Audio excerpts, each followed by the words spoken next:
SSTUWA members are strongly encouraged to register for the range of industrial and professional courses available face-to-face or online. Find these courses online via sstuwa.org.au/training.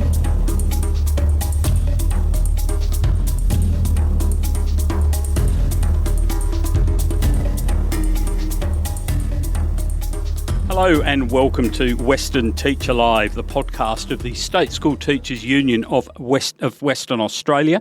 I'm delighted to be here today with Matt Jarman, the President of the SSTUWA, to celebrate a major milestone for the union, and that is the second anniversary of the delivery of the Facing the Facts report, which was, of course, the report developed by Dr. Carmen Lawrence and her team of fellow experts in a review that was commissioned by the SSTUWA, but then allowed to be completely independent as it went through its process, which was extensive. Meetings all over the state. There were many, many written submissions, far more than had been had for any similar sort of review anywhere pretty much in Australia up to that time.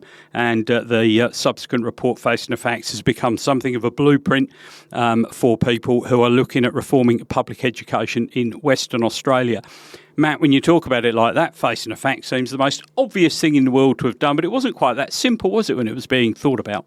No, not at all. Thank you, Bob. It was quite a considerable decision to make, and primarily because what we were deciding to do is take the government back to the membership and say to them, you really do need to listen to our people. Public education, we felt over several years, had been building into some level of crisis, and because of the budgetary constraints that there were in the world at that time, we felt that they weren't necessarily listening to the pressures that we constantly were putting forward. So it was a very significant decision to take on government at that moment. And there were also other stakeholders, I suppose, around our industry who were not necessarily so on board. It was felt to be a cheap EBA attempt, I suppose. It was also considered by others to be unnecessary. So we independently commissioned Dr. Lawrence, which was a very successful choice, and she has been, and her team were, absolutely magnificent from that moment 2 and a bit years ago when they started to listen to our members and listen to community members around the state, and start to take on board exactly heartfelt interpretations of what the consequences of what was going on in schools and classrooms were. So it was a very significant decision, and one that I'm eternally grateful for having been part of. And logistically, it was an enormous challenge. You had to get this very expert panel around the entire state, which is never an easy thing in Western Australia. Then there were all the written submissions. There were all of the consultation via our district council meetings and in public consultations in the same places. So it was a huge commitment to make, both time and indeed investment-wise. As well as providing the resources for the 4 reviewers to review literature and research from around the world that related back to the evidence that was being presented to them by membership and by members of the community. And I think that's an important aspect of Facing the Facts, in that there is a lot of research and a lot of data that is straightened out throughout all of the report to support the recommendations. It's not simply we listened and this is what we think. This is an academic research piece as much as it is a consultative piece with community. And one of the key aims, of course, was to ensure there was a conversation about public education. We'd seen a lot, for example, in federal and state election postmortems, that voters found education important, but they really got a mention in the run-up to elections. So that was sort of part of the motivation. And once you'd pulled Dr. Lawrence and together with her panel, Dr. Scott Fitzgerald, Colin Pettit, Dr. Robin White and their executive officer, Pam Pollard, that was very much one of the purposes, to get people talking. And also we ended up positioning government into a corner where they could no longer ignore exactly what was going on in our classrooms and our schools, which was the original intent that we decided as senior officers that we needed to really follow through on and invest in. So between all of those combined efforts, and that was a very, very high functioning team during that period, we certainly achieved our goal of giving the government nowhere to hide in terms of the wide array of issues that were impacting our schools and our classrooms.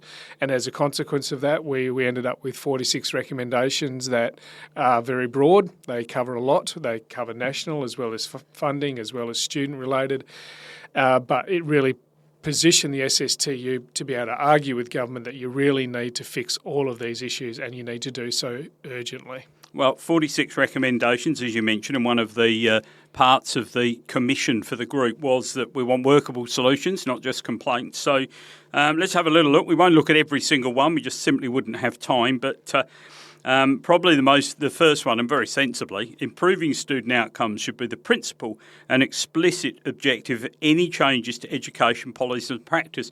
It leaps off the page as just basic common sense, but it needed saying.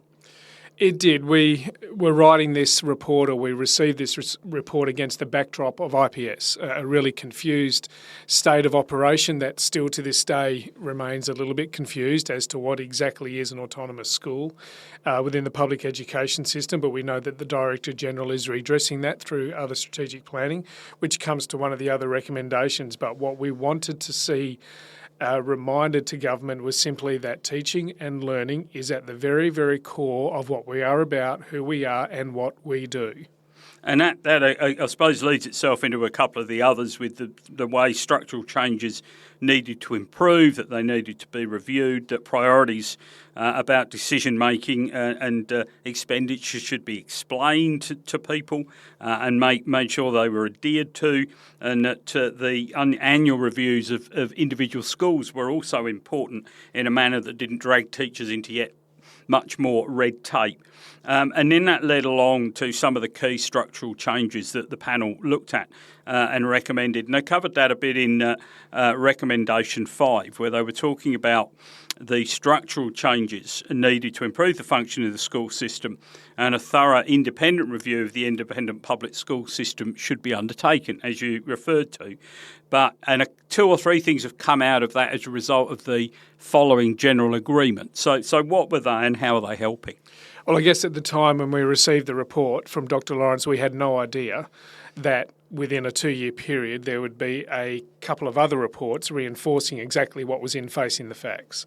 The first one was the workload intensification report, which was commissioned by the Minister at the time, and that was written by Mr Hamilton and Ms Robertson, and that was even more direct in much of its language and recommendations. And wasn't in any way prompted by the fact that Facing the Facts was underway? Look, there might have been some crossover, but what was certainly independent again was the government's own decision to review the agency, and they did that through the agency capability report that was released on December 22 last year, so just over 12 months after Facing the Facts. And whilst I initially read Facing the Facts thinking this is clear, this is precise, those 2 subsequent reports are even stronger in their language in terms of recommendations. And one recommendation that runs through all of those reports is the fact that when the independent public school model was introduced almost 15 years ago now, there was one parliamentary inquiry review of it in 2015, and yet a decade later there still has not been any structural review of IPS. So that core principle about what our public education system is about and whether or not IPS has helped accommodate and fix that has never been accountably and publicly reviewed.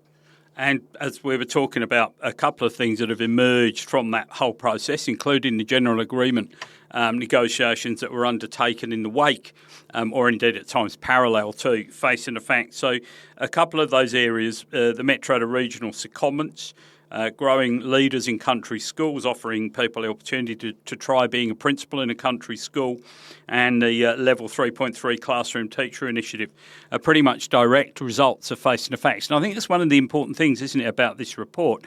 It didn't just go and sit on a shelf somewhere. There's been a constant and consistent process to keep it in the public eye and to keep it in front of decision makers. Yeah, my view of those 3 items is that we would not have had those had we not had Facing the Facts.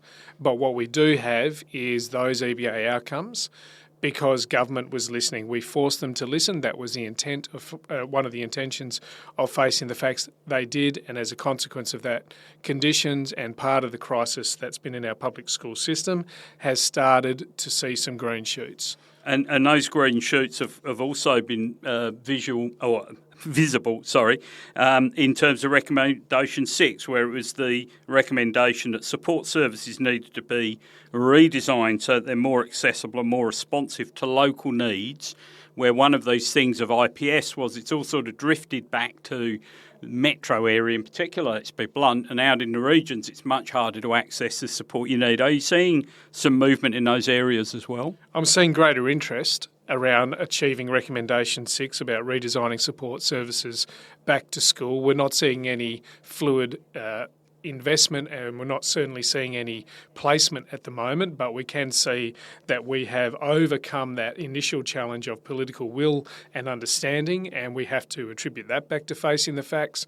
The regionalisation of services was such a strong theme from people, particularly around all of those country locations, who came out and asked for support because they were waiting months and months, and of course all of those waiting list timelines have now really blown out. So we certainly stimulated recognition in the public arena around the regionalisation of support services, not quite seeing evidence of it yet.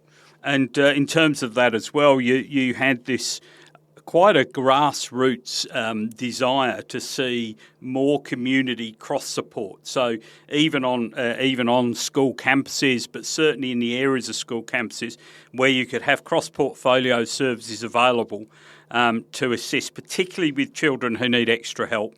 And is that something we're starting to see a bit of a response to through the Connected Community Schools trial, for example? That's a very good example, and yes, we are seeing evidence of that. And we can also see evidence that policy is being written with key stakeholders, and it's much cleaner and simpler because we are more collaborative around that. So the policy is starting to shift to a more fit-for-purpose position, and that's part of Recommendation 8 that Facing the Facts certainly strongly spoke to. And of course that has then been further addressed by the recent review into the Public Education Act that the previous minister instigated. The current minister, Sabine Winton, has now released. And again, I suppose the issue is beyond recognising what we'd like to do, it's how you're going to support and fund what needs to be done. And it's probably the example, Bob, of the greatest transformational responsibility that Facing the Facts may ultimately leave us with, because we are effectively talking about changing and challenging the current role of our schools, our mainstream schools in particular, to meeting the complex and changing needs of the community. And that is transformational system change. And we have to acknowledge that it was Facing the Facts that first put that down as an anecdote and then a recommendation. And again, that came from being out in the field, in the actual schools, talking to actual teachers, which seems innovative. It's amazing when we stop and listen to the experts, and the experts are most definitely those people who are in the classrooms and in the schools. And around direct things that teachers are doing, reporting has always been an issue because you might vary from school to school, leader to leader, whatever, where what is expected to go into reports. How has that been helped, and was it recommended through Facing the Facts as well? Well, certainly the former minister made some changes just about 12 months ago. We as a key stakeholder have been working with the minister and the department on further refinement of those changes to make sure that they are consistently and happening across all schools, and that there is equity and fairness in reporting and workload related to that. And I think that we'll see something for the 2026 year come out that will be probably going a long way to achieving recommendation number 10. And I should mention too, you'll be able to read at your own leisure a full coverage of each recommendation and where the SSTUWA believes things are now sitting in the next edition of Western Teacher, which will be coming out towards the end of this week, we hope.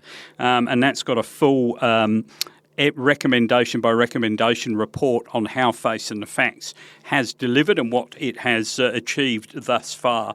Now, one of the areas that was under immense scrutiny because of the work it involved, and we had some, as a non-teacher, I was amazed to hear teachers who've got 30 kids in their class and are having to do individual learning plans for 25 or 26 of them. Like, extraordinary. And I don't think most parents would be fixed on the issues of their own child. They wouldn't understand that not only is the teacher making special dispensation and allowance and extra effort for their child, but for another, basically everyone in that class is getting the same treatment.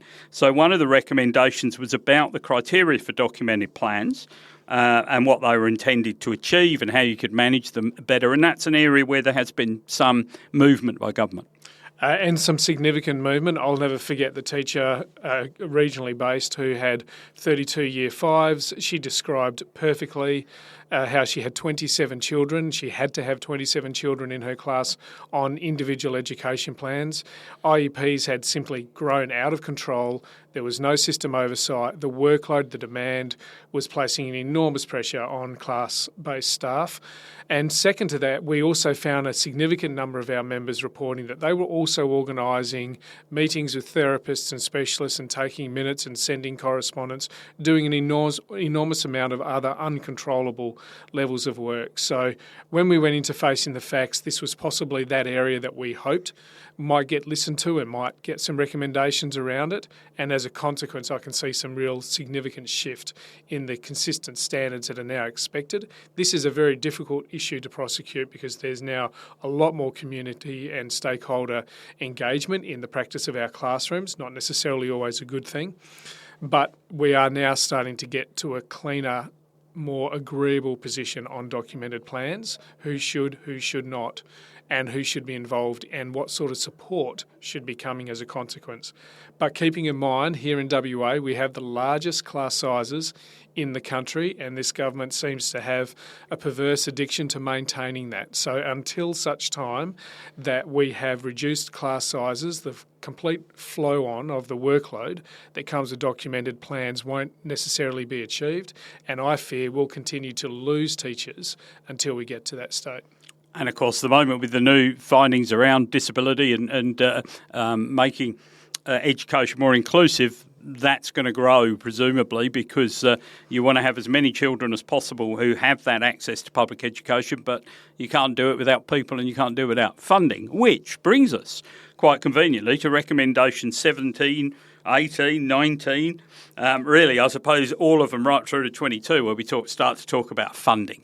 And funding is an issue that still causes confusion even in the sector. There have been some encouraging developments at national level, but perhaps not encouraging enough. Yeah, when we started to commission Facing the Facts, the formula agreement of state and federal funding for WA public schools was at 91%. It will get to 97.99%. Following on from the most recent agreement between the WA state government and the federal government, but unfortunately not until 2034, which is an unacceptable trajectory. So our position is there's certainly more money flowing through to the public education coffers, although I'm sure there's not a school leader or teacher out there who can currently see any evidence of it in their classroom or around their staff room. So we are asking those questions of government, but it's certainly a better position than what we were in than 2023 when we started off with Facing the Facts. There is more to do in that space. WA, going back to the original Gonski findings, some 12 years ago now, had our funding agreement at 105%, as was the Northern Territories. So we know that 100% is not enough because that's what the Australian Capital Territory is on. They are still feeling the funding squeeze. So we still have a lot of work to do, primarily through the AU, but I just want to briefly acknowledge all of our members who have constantly fought this campaign. To fight a campaign for more than a decade, to get us from 91 to 98, it shouldn't be this hard. It should be far more equitable, but at the end of the day, it has been, and our members have fought and stood by one another and with us all of the way. So we tip our hat to the AU on this one, but nonetheless, Facing the Facts acknowledges that much of the issue and much of what we have to resolve is through funding. And one part of that, of course, is infrastructure funding. One of the things that Facing the Facts did was gave a solid base of research and knowledge to inform submissions to the state government and potential state governments, which is what the union did in its election paper ahead of the May state election. And one of those was about maintenance, ongoing maintenance and additional capital works to make education environments, the literal physical environment, more bearable for students. And there were some significant wins from that in the state Labor election platform, which they've now started to deliver. Is that fair to say? That's completely accurate. We now have a building fund that we never had before. This is about maintenance and standards, and we also have evaporative air conditioning slowly being replaced with reverse cycle air conditioning. They are two significant changes that we never had prior to 2023 and facing the facts. But what we have now is a state government who is quite aware of the infrastructure standards that we have in our public schools, and the state government is trying to, from this budget in this year, it seems, to try to address that. We'd like to see the next list of schools for the reverse cycle air conditioning. We know that one tranche of schools has been delivered by the end of this year, 2025, but we're not quite sure what the second or the third tranche of schools will be. But I only spoke to a primary school teacher last week who turned off her evaporative air conditioning unit so that she could talk to the kids because they simply can't hear her underneath the hurricane that is her old system. It's a big step forward, and one hopes that that can be accelerated as quickly as possible. You've mentioned class sizes already, but recommendation 24 was very specific, that class sizes should be reduced, with the most substantial reductions made in the early years of schooling and in schools with significant proportions of students who are educationally disadvantaged. Are we seeing any progress on that at the moment? And if not, what's the union doing about it? We're not seeing any progress on it. In Victoria right now, they are trying to get the equivalent age of what we call pre-primary down to 18 per class, and we sit on 27. It's unacceptable that we have 32 children in a class of year 4s to 10s, and we have not seen enough interest or engagement from the government around doing something about that. We would engage in any kind of incremental improvement around that with government should they wish to do so, and we'll have another swing at that in 2026. What we've been doing about it for more than 12 months is consistently campaigning. It's pleasing now to go to meetings and I don't really need to speak. Everyone is speaking and volunteering the class size language as a solution. So we're moving from denying the issue to recognising the issue to accepting the issue. Now we need to move towards resolving the issue.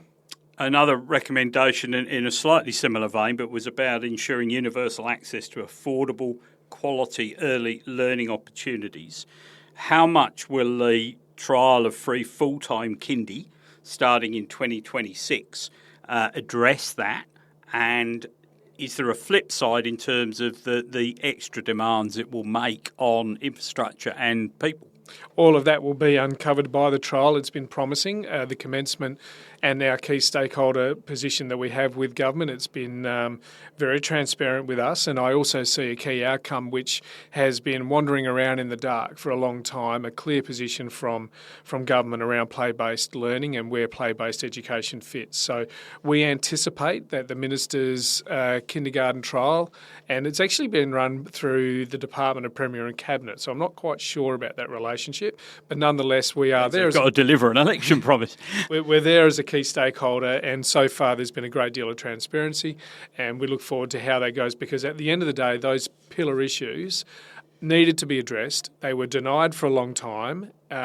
I can't explain why, of course, but now they're being recognised, and now we seem to be trying to go about it in a systematic way, which is the right thing to do. And we're talking about systems-based, system-level planning and prior consultation, which is exactly the words used in Recommendation 29 about the implementation of further change in public schools and the department basing all of those decisions on consultation. Are we seeing that? I know that the agency capability review identified similar problems and went a bit further in that it said the department's fantastic at doing reviews, not so good at actually implementing any of the recommendations. So are we seeing a bit more, you suggest that there is around a full-time kindy, but are we starting to see generally more cooperation and openness in terms of holding those reviews and more delivery? We're certainly seeing a lot of consultation around the next level of strategic planning. I think the Director General's statement that was released last term 3, Aspirations for All, was a positive indication of where the system is going. But of course, those kinds of statements lack detail. I'm sure there will be much more to come forward. Having said that, facing the facts, the workload intensification report and the agency capability report have put it down on paper for anyone writing a strategic plan as to what the issues are and what the solutions are. So we will continue to engage as a key stakeholder as invited, but nonetheless, I'm not quite sure there's a high level of complication here. This is simply a lot of realignment and a lot of refocusing. And this amazing recommendation 30, which again you thought was stating the obvious, but it needed to be said, and that is that all policy changes by the Department and the Government should be assessed for the possible impacts on staff workload before they start. And again, it seems odd to the non-professional, to the layperson, that this isn't just so blatantly obvious that it has to be written down. Well, recommendations 30 to 33 really now describe the work of the Workload Intensification Task Force that reports directly to the Minister. This is an incredibly unique arrangement. As one of the three stakeholders there, the SSTU can take a matter directly to the task force and ask for the Minister to immediately consider it, and consider it through the prism of workload and reducing workload. So there's been a significant amount of that kind of focus throughout 2025. We will have a report on that to our State Council in November, and that report will come from the current chairperson, and we hope to keep it because she's been marvellous since she took over in Professor Colleen Hayward. So this is really about now the Workload Intensification Task Force, and I think that the Minister has, as does the SSTU, really have a collaborative unit here that can drive down the workload pressure on teachers and school leaders if it chooses to use it properly. Are you aware of your SSTUWA member benefits? We've got you covered on a range of member benefits from entertainment to insurance and legal. Check out our benefits hub via sstuwa.org.au/benefits.